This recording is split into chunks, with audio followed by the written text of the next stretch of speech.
Hi everyone, I'm Stan Mallow. Welcome to the Paranormal Yakker. My guest on today's show, who I'll be yakking with, is Kyle Upton. Kyle is the founder of Ghost Tours of Niagara and conducts ghost tours at Fort George National Historic Site in Niagara-on-the-Lake.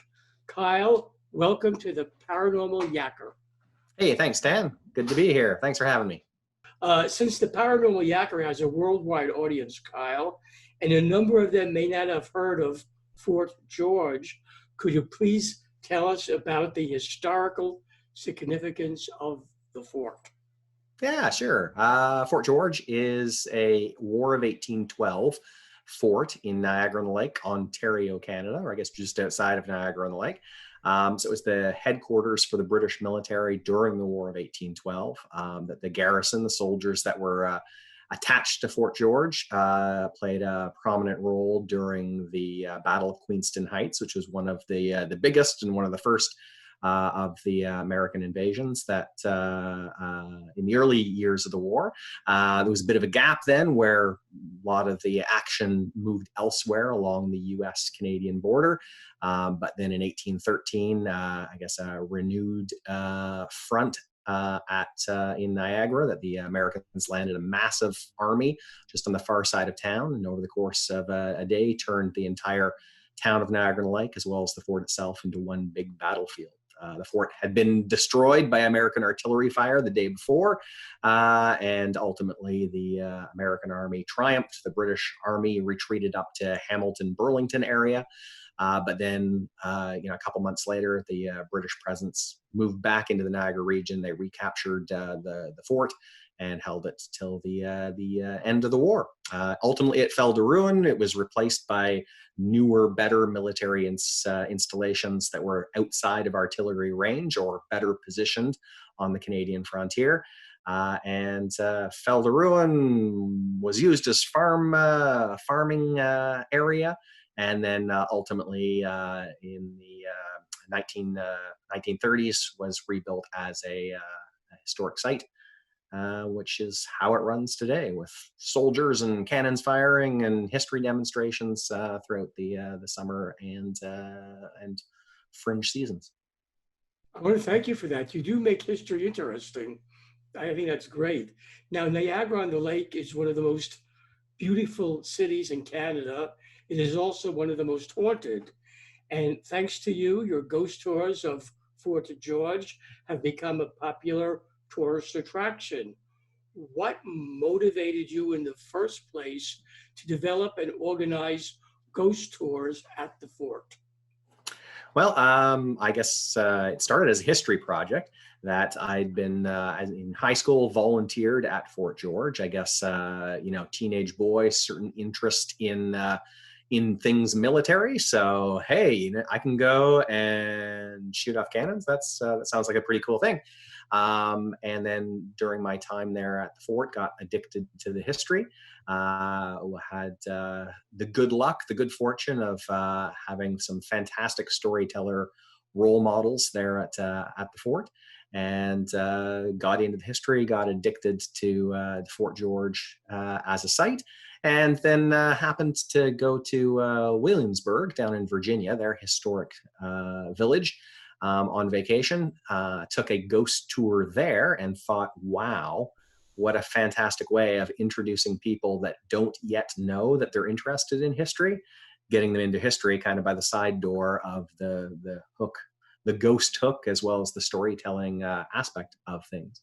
So that was kind of the seed of the idea. But at the same time, though I really enjoyed the tour in Williamsburg, at the same time, I found that most of the stories were kind of interesting history facts, like, and yes, the gentlemen of the time, because the ladies really liked meaty calves on their men.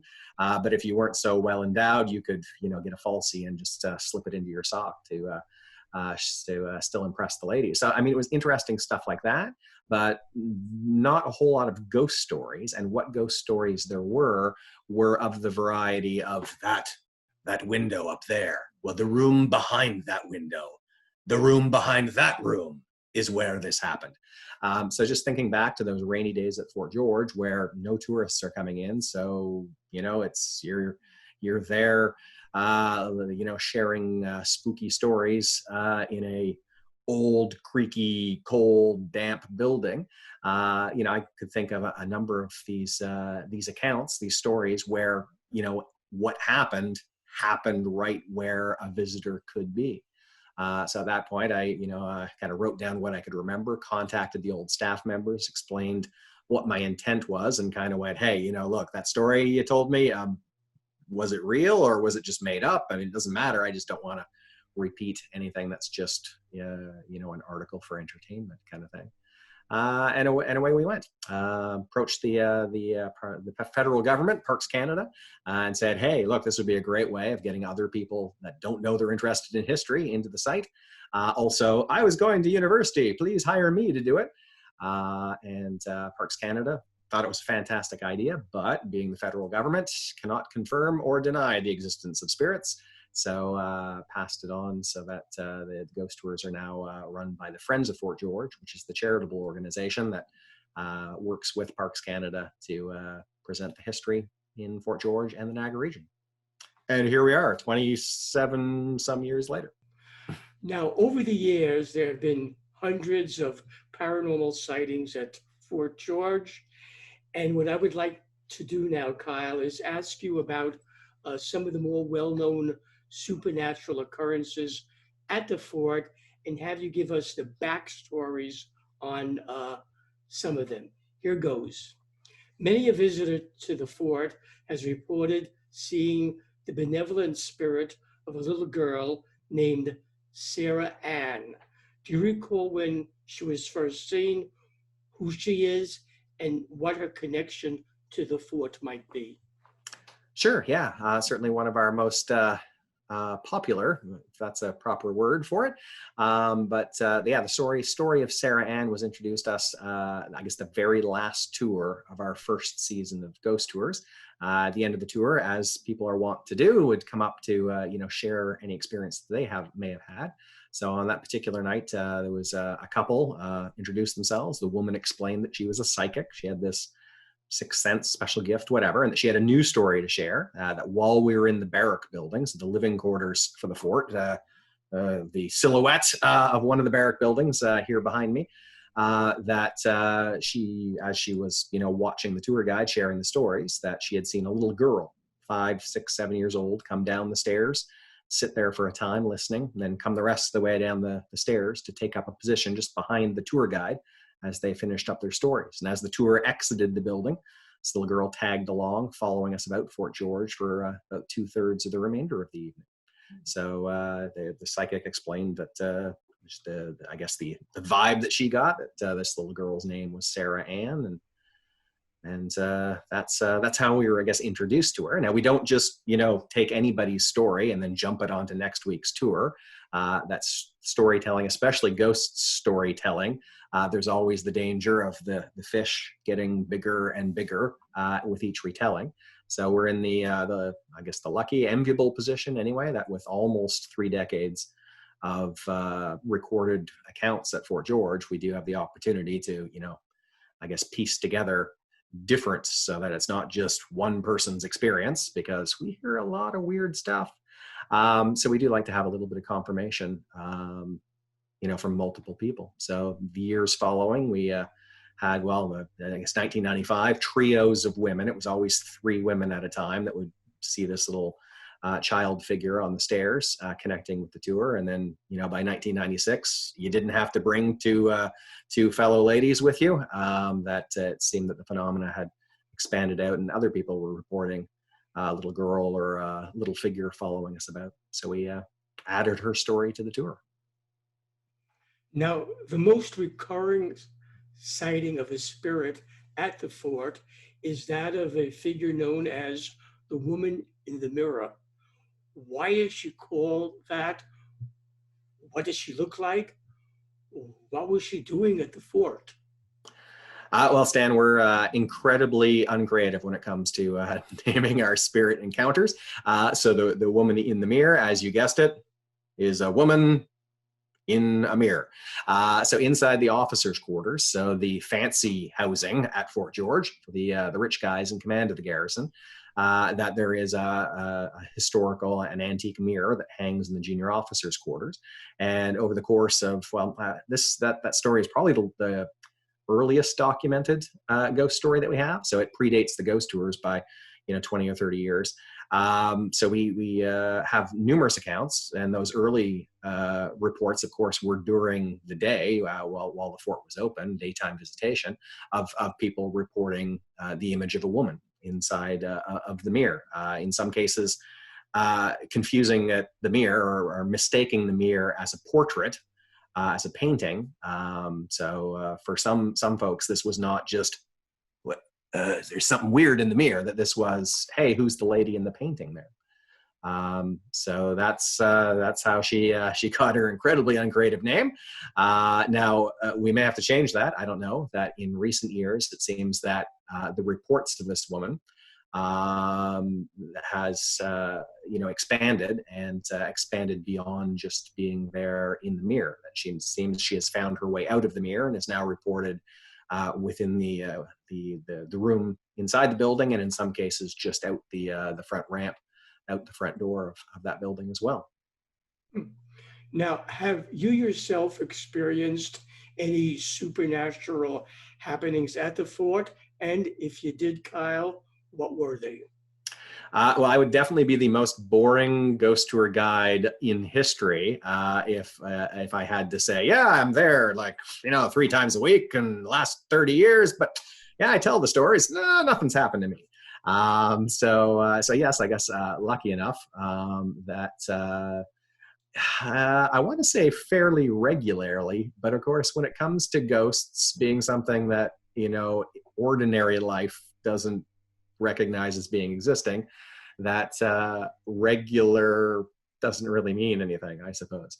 But when I started doing the tours, 1994, when I started doing the tours, I believed in ghosts. If you ask me, Kyle, do you believe in ghosts? I would definitely say, yes, I believe in ghosts. Now the, I guess, insight over, a couple more years has led me to the current belief that there is a big difference between believing in ghosts because you choose to believe. At that point, I'd done the research, I'd talked to the people. People had convinced me that they weren't just messing around with me, that they weren't crazy. So I believed in their stories, and therefore I believed in ghosts. But it wasn't until I had a kind of moment on the tours, I guess 3 or 4 years into the ghost tour, when in doing my stories, I'm looking beyond the group, and I saw a little figure looking back at me that I couldn't explain away by anything else. So it was at that moment where I suddenly realized that not having the choice but to believe is completely different than choosing to believe or stating that you believe. So if you've had this kind of experience, if your viewers have had this kind of experience, I mean, you know exactly what I'm talking about. For those of you that haven't had the experience, I probably sound like a nutcase right now, but it is a exciting thing when over the course of, a split second, your reality, your paradigm, the universe that you live in changes dramatically and becomes far bigger. So it's a experience that I guess I recommend. I'll recommend it. I think everybody should have that experience, but I know that not everybody is comfortable with that experience.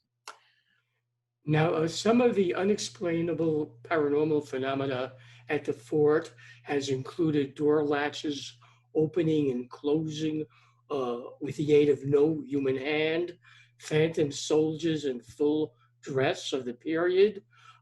Could you give us some other examples of paranormal activity that has been witnessed by visitors and staff alike? Sure. Yeah. I mean, we've got it all.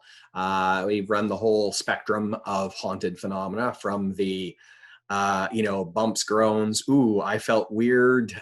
Somebody was watching me. Suddenly I felt uncomfortable or ill. The cold spots, the weird breezes, through to the apparitional phenomena in terms of I saw someone, I saw something.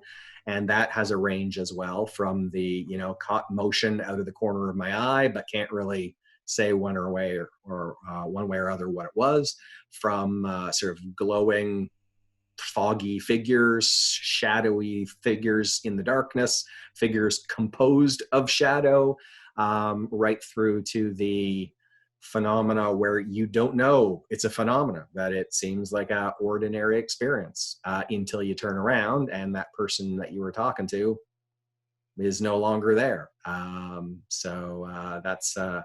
That's kind of cool. And then if you want the psychokinetic kind of phenomena, things moving that should not be moving, we've got a fair range of that as well, from the tugs on the jacket and somebody was playing with my hair and they kept knocking my gloves off the bench, through to the furniture moving, tour guides starting the story standing up and finishing the story lying down. And happily, very few things in the way of bruises. But those people that have left a ghost tour bruised, it seems that it was a very positive experience for them. Well, check it out, bruises. That's awesome. That was good.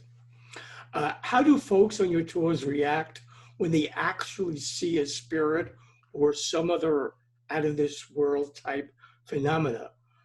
Does it freak them out? Are they pleased that a spirit saw fit to appear to them, or do they have some other reaction?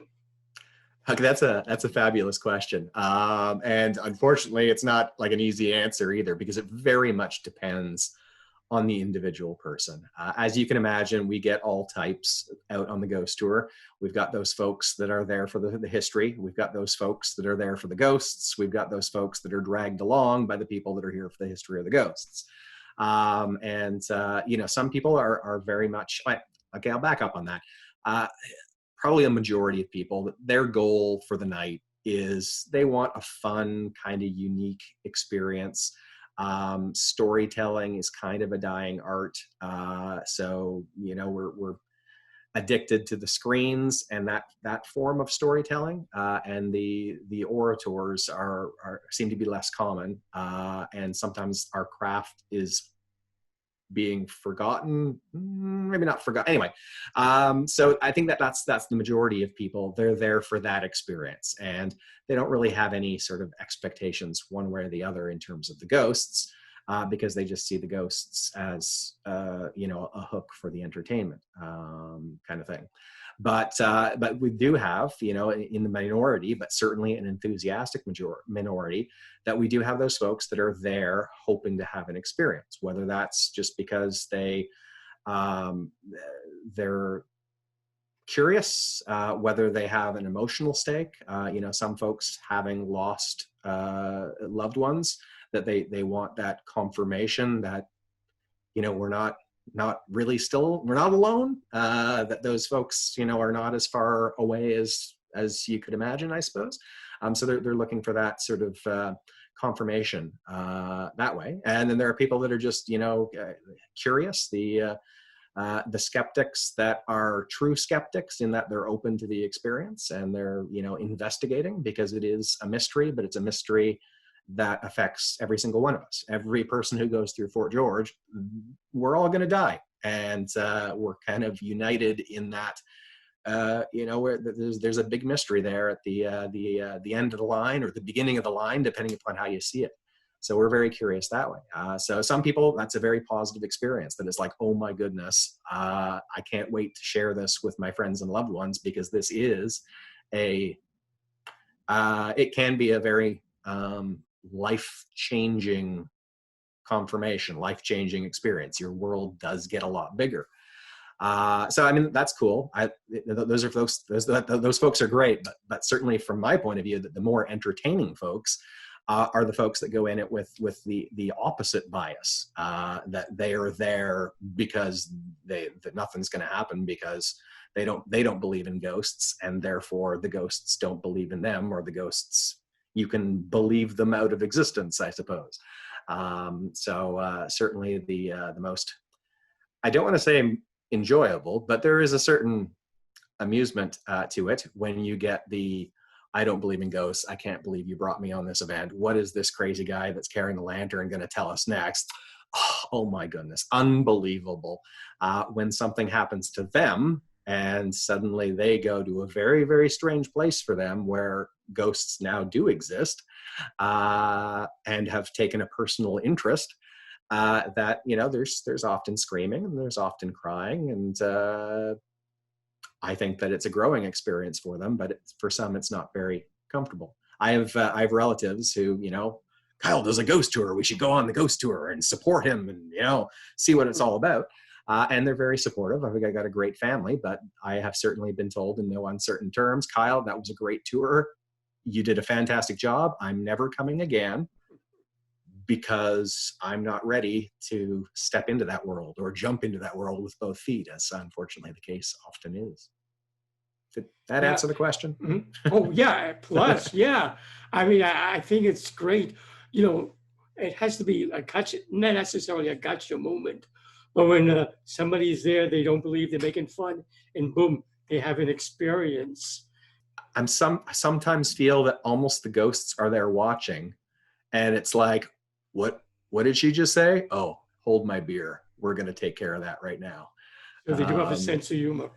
Yeah. Sometimes, like it's sometimes, yeah. There's no perfect. You couldn't have picked a more perfect person for this to happen to.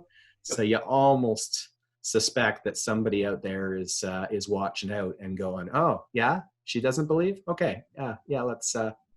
What are we going to do now? Come here. This is what we're going to do. We'll show them. Have any spirits at the fort attached themselves to a visitor on your tour and followed them home? And if they did, what did they do to send that spirit back? Did anybody ever share that experience with you? That's a hard one. That's obviously there's no way I can prove it, right? It's like, please return the ghost in the postage paid box here.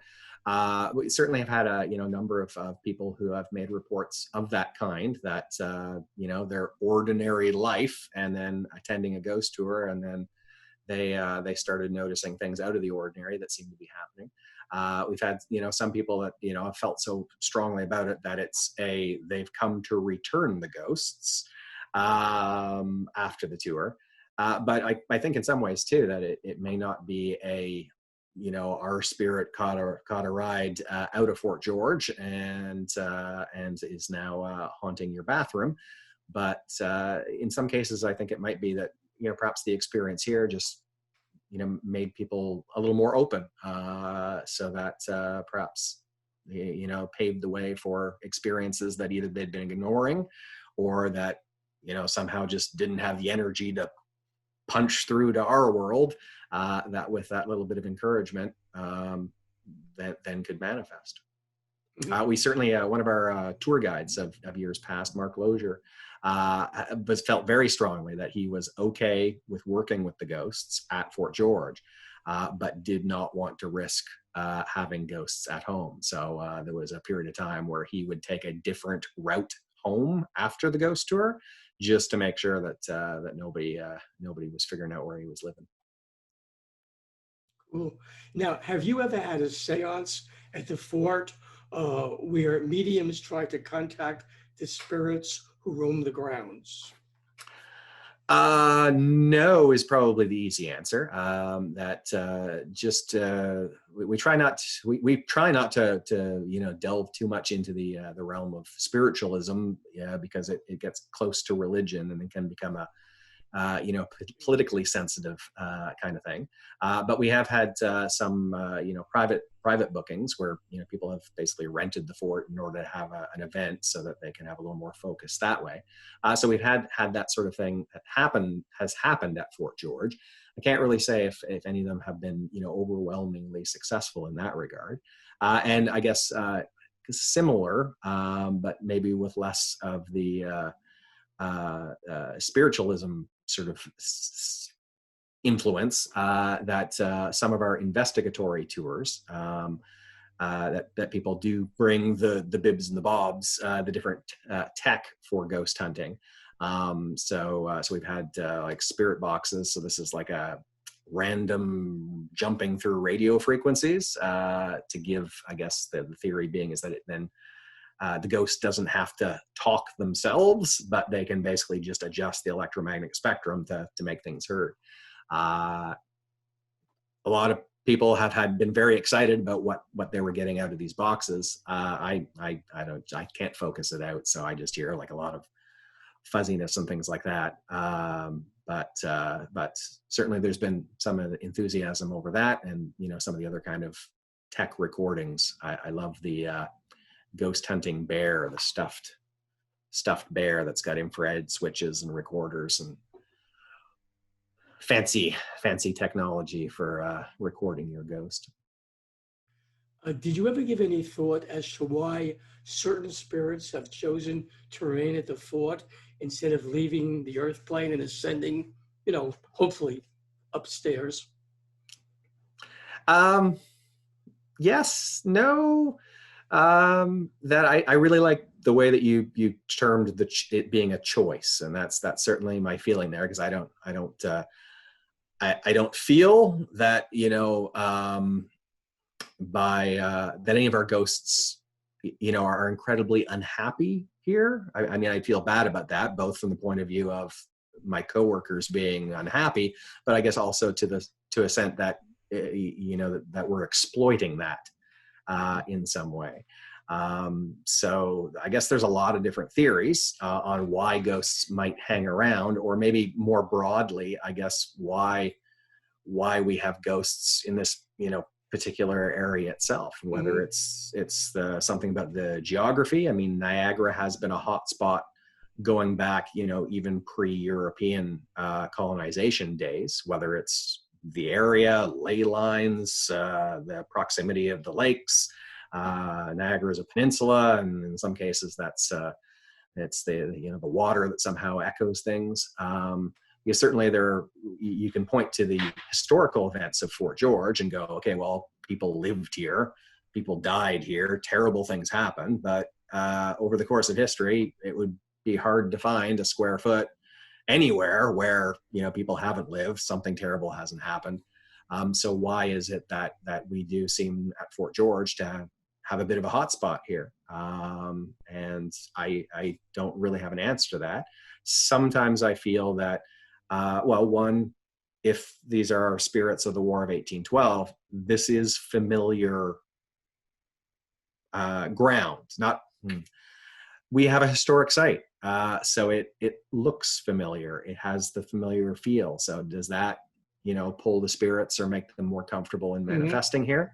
And we do bring believers through, right? That we tour through ghost tour groups who are, to a certain extent, pouring out a certain amount of, hey, it's okay to be a ghost. We like the ghosts. Please come on out, kind of vibe. So is that just an opportunity to be seen in a not I'm manifesting inside your house and you don't like that kind of thing, but where both the witnesser and the witnessed can come out in a positive way. Wow, that got really philosophical. I'm sorry. No, I think that's great, because since we don't know definitive until that certain time when we'll know firsthand about it, it's a good theory as any. I think you did a very good job of explaining it. Certainly makes sense that basically we don't know why they're choosing to do it. And that's a good answer. That's probably what it is. Maybe your tours is why they don't want to leave, because you are very good at what you do, Kyle. Got to tell you that. Anybody I know goes on the tour and you were there, they say, incredible. So maybe the ghosts like it too, you're making them look good. So that's another theory. You don't know. Now, have certain buildings or areas around the fort had more spirit activity than the other? I guess yeah is the easy answer, and that there has been an evolution in that. over the years. When we started the tours, 1994. So we basically, probably about 20 years of backstories in terms of research on, here are accounts and things that have happened 20 years prior to running the Ghost Tour. So at that point, when we first did our very first Ghost Tour, we figured about 12, 13 good stories that we were rolling out on the tour. But of those good stories, they were very much focused on 2 or 3 specific areas. So the barrack building, the living quarters for the fort, or for the common soldier at the fort, the officers' quarters, the living quarters for the not so common guy, the officers, the guys in command of the garrison. And then I guess another one of our barrack buildings. The blockhouse number 2 is the big building. It's the one that's open to the public as a soldier's barracks. And then blockhouse number 1, which is basically set up as a museum. So you could go in there, but it was a museum display. So it was basically, the good stories were focused on just 3 areas in the fort. And we kind of assumed, okay, those are the haunted places at Fort George. Yeah, there's, a smattering of other kind of experiences here and there and everywhere, but they didn't have the same sort of meat to it. And we kind of expected that would be it. Okay, we expected that, as we started telling stories, that people would, show up and go, hey, yeah, I worked at Fort George, or I broke into Fort George as a teenager, or I was on the lawns crew, or I had some experience and now I want to share it because there's somebody who's listening. What we didn't kind of expect is that we'd have new stories, like new stories, like I just finished the Ghost Tour and I want to tell you what happened to me 20 minutes ago. So over the course between, 1994 and 2020, areas of the fort, which we didn't have any stories about, suddenly seemed to open up. I guess like 1995, the cottage at Fort George, we suddenly had stories there. We started having stories with the guardhouse. So now, of the buildings at Fort George, I would say that, the officer's kitchen, I don't feel I have any good stories for the officer's kitchen, but every other building, we've had stuff happen. And over 30 years, we do have an ebb and flow. Like the cottage was active for about 5 years, and then it got very quiet. And then 2 years ago, we started having cottage experiences again. So I wish I knew what's going on. Has somebody moved in? Have we woken stuff up? Where did they go to? Do they head home with a visitor and then come back a couple of years later when it gets boring? I don't know, but it certainly keeps it interesting, and it makes our life very easy in terms of they're always providing slightly new content for us. So it keeps the experience fresh for sure. Can visitors on your tours bring cameras and take photos? If they can, have any of them captured any orbs, ghosts, spirits, apparitions, or other psychic phenomena which they shared with you? I guess on all levels. Now, the caveat to that is that flash photography really kills the atmosphere of a ghost tour. It's a storytelling experience, so a staccato of flashes, not so cool. And there is a reason why we do ghost tours in the evening. That darkness is good for ghost storytelling. It's not so good for camera photography.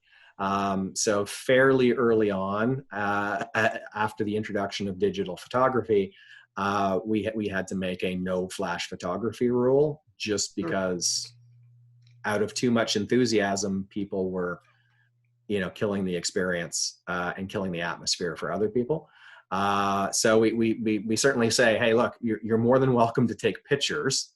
If you get something cool, please let us know. But please disable the flash so you're not blinding the people around you, both from a comfort, atmosphere, quality of storytelling experience point of view. But there are some nights when it can get really dark at Fort George too. So people having their night vision, there is a health and safety factor in there too, in terms of negotiating dark 1812 forts to make sure that everybody's comfortable and safe. In terms of what people have shared, we have had that. I mean, despite our discouraging of people taking photos, people come through during the day and take pictures.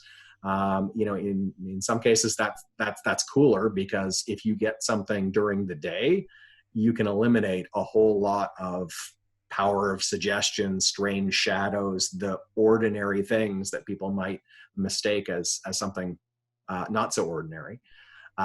People love their orbs. There's a lot of ways that orbs can happen, just in terms of camera physics.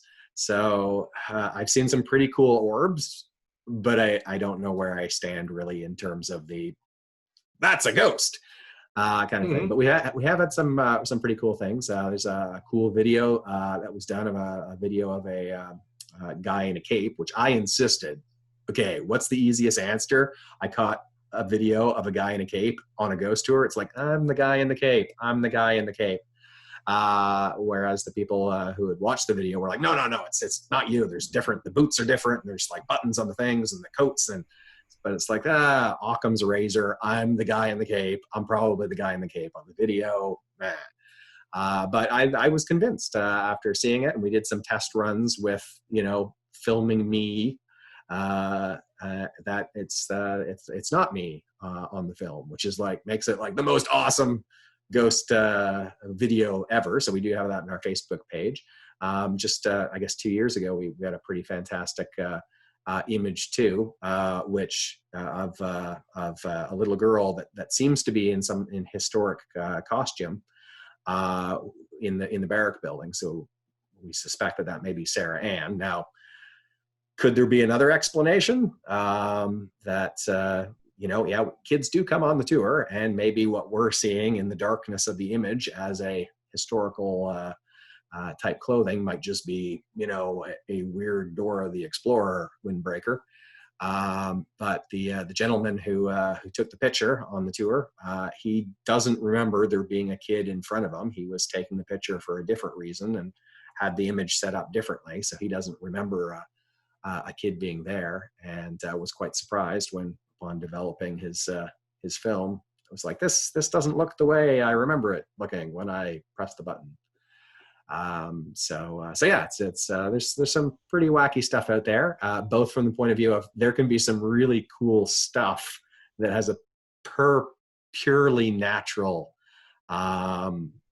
explanation. The period of time where I guess the camera technology that we were getting, like all this weird flying skeletal snakes on the video, it was like these flying skeletons of snakes. It was just really wacky and cool, but it was just it was June bugs, and their wing flaps would be caught by the night vision on the camera, and that's how it came out on the video,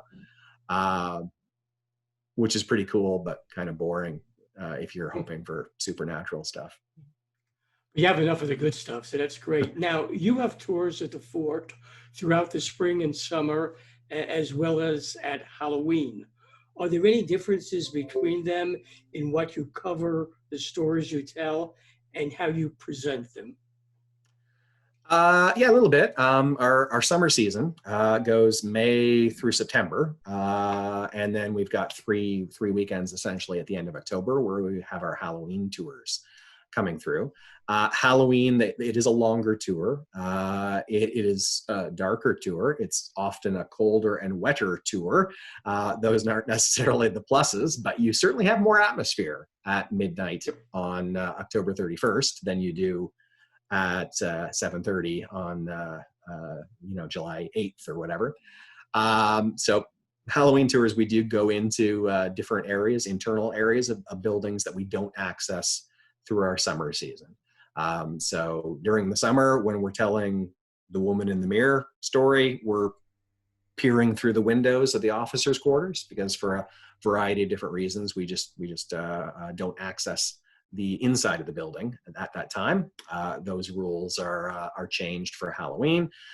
We access the upper levels of the barracks. So again, during the summer, when you're sitting downstairs and hearing about how John went up the stairs to the upper floor to make sure that they weren't locking in anybody, and experienced this up there in our Halloween tours, we're up there.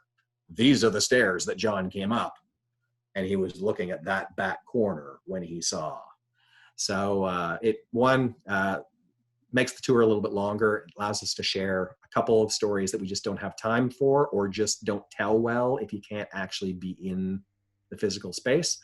As the side benefit, it then means more inside time on the tours, because weather conditions at the end of October can be dramatically more uncomfortable than in mid-July. So there's a balance there of both more stories and creature comforts. Mm-hmm.